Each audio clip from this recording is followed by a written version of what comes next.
Good evening. This is Sanjay. So Anuradha Garg, right? So you got this Miss Globe 25, and this was internationally. You were competing with the world, the global misses. So how does it feel to be that moment when you were crowned? That day I was very nervous, but yes, once they just took my name, so it was like I got the goosebumps, and it was actually a very different experience, what I can say. That lovely experience. And when you have a responsibility in the name of nation, your India, so that is something else. Radha ji, पहले तो आपको बहुत बहुत मुबारक हो। मैं जानना चाहूँगा कि यहाँ तक पहुँचने में कितनी मुश्किलें आई आपको, और जो भी जाना चाहती हैं, ऐसे कॉन्टेस्ट में भाग लेना चाहती हैं, उनको आप क्या मशवरा देना चाहेंगे? देखिए, मुश्किलें तो आती हैं और बहुत आती हैं इसके अंदर करने के लिए, क्योंकि बीइंग फीमेल आपके ऊपर बहुत सारी रिस्पॉन्सिबिलिटीज़ होती हैं।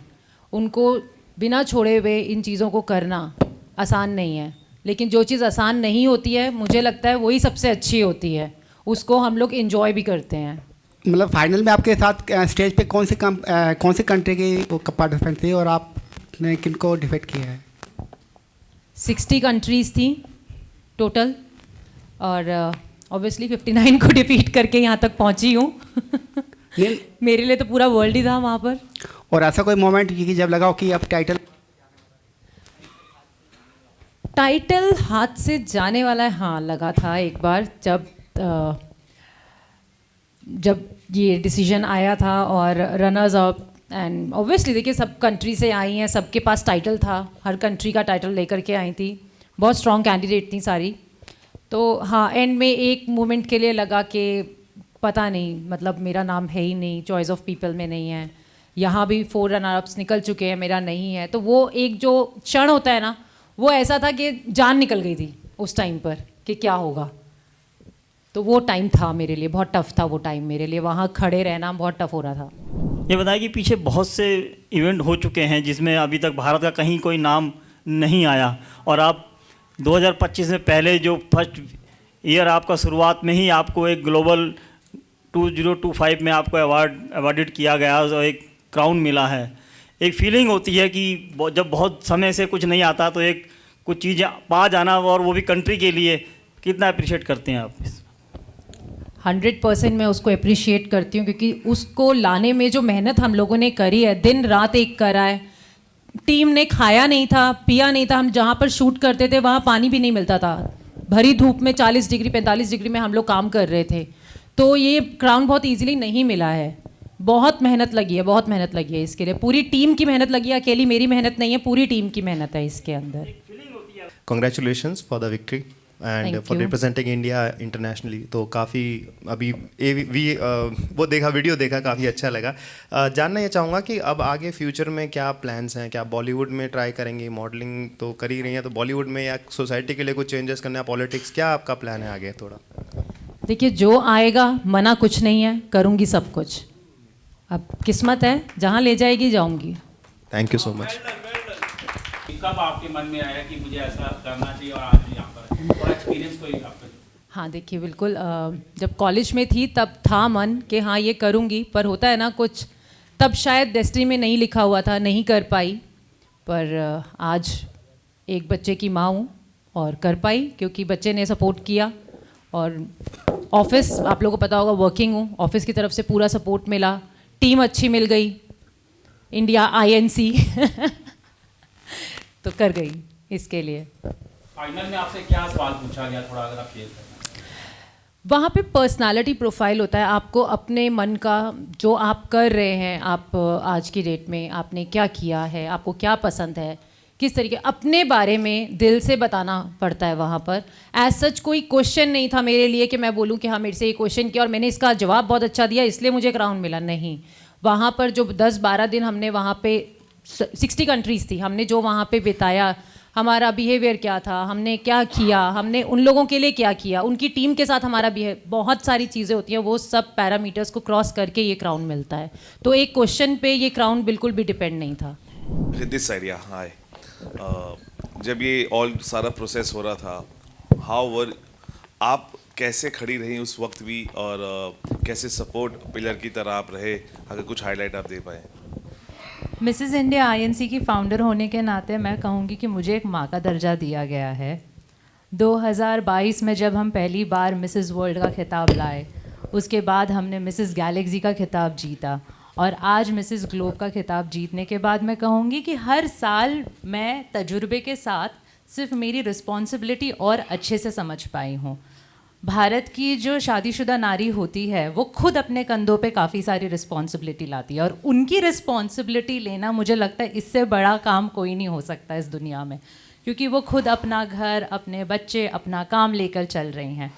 तो मैं तो कहूँगी दिन रात एक करने के बाद भी शायद कभी कहीं मैं कम पड़ जाती होंगी, क्योंकि उसके हाथों में, उसके सर पे, उसके दिमाग में, उसके दिल में इतनी सारी चीज़ें एक साथ चल रही होती हैं। पर जब विजन क्लियर होता है, जब गोल साफ होता है, क्योंकि जितना भी हम बोल दें कि औरत के लिए उसका घर पहले है, औरत के लिए उसका परिवार पहले है, बट औरत के लिए उसका भारत भी पहले है। तो जितना जोश और जितनी पेट्रियटिज्म अनुराधा के मन में थी, उतना ही मैं मेरे मन में लेकर चलती हूँ। और आई थिंक ये जो म्यूचुअल फीलिंग है भारत को प्राउड कराने की और भारत के लिए पदवी हासिल करने के लिए, भारत के लिए ताज लाने की, इस फीलिंग के साथ हम इस मकसद के साथ यहाँ तक पहुँच सके हैं साथ में। Thank you. Good evening ma'am. मेरे को दो चीज़ें पूछनी थी।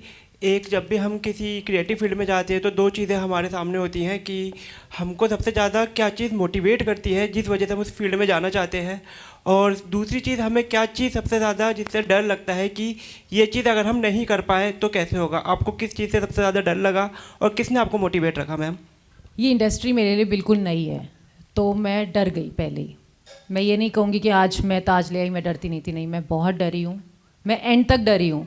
और मुझे लगता है डरना ज़रूरी है। जब हम डरते हैं ना, तो खुद को जब हम गैदर करते हैं, खुद को इकट्ठा करते हैं कि नहीं हमें करना है, डर तो है पर हमें करना है, हम जिसके लिए आए हैं वो लक्ष्य क्लियर था मेरा, तो डर था, हर कदम कदम पे डर था। तो किसी एक चीज़ से डर नहीं था, हर कदम कदम पे हर चीज़ पे डर था मुझे, हर कंपटीशन से डरती थी।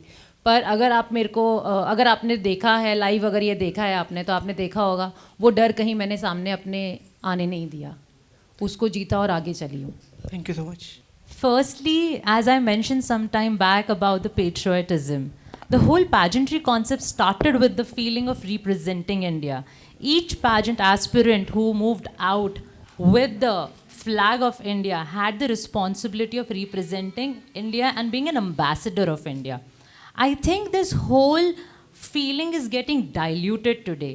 No doubt everyone is getting an opportunity in modeling industry, everyone is getting into film industry or maybe in their respective expertise industry, but it is very, very important to carry that flag with all dignity, integrity and responsibility, because you are wearing India. So I think this whole thing is getting diluted. Our girls need to be aware more. They need to understand that when they're communicating with 60 or 70 different delegates, different countries on this world pageantry stage, they are India. So they need to be India in every way possible. That is my message to the pageantry community today. Thank you. Thank you so much. Madam नमस्कार, अनुराधा जी, मैं रूप सिंह गोसाई ANC India से। अभी आपने बताया कि आपके बच्चे और कंपनी का आपको सपोर्ट रहा, तो आपके पति और सास ससुर की तरफ से क्या सपोर्ट? बच्चे से मेरा मतलब फैमिली ही था, ठीक है, मैं शायद फैमिली लगाना भूल गई होंगी, माफ़ कीजिएगा, पर मेरा मतलब था कि फैमिली का सपोर्ट, ऑफिस का सपोर्ट, सबका सपोर्ट रहा है, तभी मैं कर पाई हूँ। लेकिन सपोर्ट के साथ साथ मैंने अपनी रिस्पॉन्सिबिलिटी कभी भूली नहीं हूँ, वो भी पूरी करी है। ऐसा नहीं है कि सपोर्ट मिल रहा है तो अपनी रिस्पॉन्सिबिलिटी पीछे करके चलो जी करते हैं, नहीं, इट्स नॉट लाइक दैट। बहुत बढ़िया। कुछ लोग जब ऑफिस काम करते हैं तो घर की रिस्पॉन्सिबिलिटी नहीं करते, तो उनके लिए प्रेरणा होगी। Thank you so much. Ma'am, वैसे तो आपने साबित कर दिया अपने आप को, कुछ बोलने की ज़रूरत है नहीं, लेकिन फिर भी एक ऐसा मोमेंट आपकी लाइफ का जिसको आपको ये लगे कि हाँ अगर ये नहीं होता तो आज ये नहीं होता, तो वो कौन सा मोमेंट है? अगर मेरी बेटी मुझे नहीं बोलती कि अपना जो सपना जो कॉलेज टाइम में देखा था उसको पूरा करो, और तो शायद मैं नहीं करती, क्योंकि कहते हैं ना घर से शुरुआत ज़रूरी है।